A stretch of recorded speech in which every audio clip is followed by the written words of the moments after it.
কিছুদিন পর আবু বকর রাদিয়াল্লাহু তাআলা আনহুর সম্মতিতে তাদের বিয়ে সম্পন্ন হয়। তাদের দাম্পত্য জীবন ছিল ভালোবাসা, সম্মান ও বন্ধুত্বে ভরা। নবীজি আয়েশাকে খুব ভালোবাসতেন। একদিন আয়েশা জিজ্ঞেস করলেন, আপনি কি আমাকে ভালোবাসেন? নবীজি বললেন, আমি তোমাকে গভীরভাবে ভালোবাসি। আয়েশা আবার একদিন জানতে চাইলেন, এখনো কি সেই ভালোবাসা আছে? নবীজি বললেন, আমার ভালোবাসা প্রথম দিনের মতোই দৃঢ়, যেমন শক্ত করে বাঁধা গিঁট। কিছুদিন পর আবু বকর রাদিয়াল্লাহু তাআলা আনহুর সম্মতিতে তাদের বিয়ে সম্পন্ন হয়। তাদের দাম্পত্য জীবন ছিল ভালোবাসা, সম্মান ও বন্ধুত্বে ভরা। নবীজি আয়েশাকে খুব ভালোবাসতেন। একদিন আয়েশা জিজ্ঞেস করলেন, আপনি কি আমাকে ভালোবাসেন? নবীজি বললেন, আমি তোমাকে গভীরভাবে ভালোবাসি।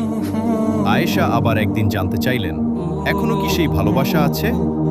নবীজি বললেন, আমার ভালোবাসা প্রথম দিনের মতোই দৃঢ়, যেমন শক্ত করে বাঁধা গিঁট। নবীজি তার স্ত্রীর সাথে হাসি ঠাট্টা করতেন, এমনকি তারা একবার দৌড় প্রতিযোগিতাও করেছিলেন। প্রথমবার আয়েশা জিতেছিলেন। অনেক বছর পর আবার দৌড় হলে নবীজি জিতলেন এবং মুচকি হেসে বললেন, এবার আমি জিতলাম। এই সম্পর্ক ছিল ভালোবাসা, সম্মান ও বন্ধুত্বের অনন্য উদাহরণ। অসুস্থতার সময় নবীজি আয়েশার কোলে মাথা রাখতেন। তার জীবনের শেষ মুহূর্ত পর্যন্ত আয়েশা তার পাশে ছিলেন। এই গল্প আমাদের শেখায় দাম্পত্য জীবনে ভালোবাসা, যত্ন ও পারস্পরিক সম্মান কতটা গুরুত্বপূর্ণ। একজন স্বামী স্ত্রীর সম্পর্ক শুধু দায়িত্ব নয়, বরং বন্ধুত্ব, মমতা ও আন্তরিকতার বন্ধন হওয়া উচিত।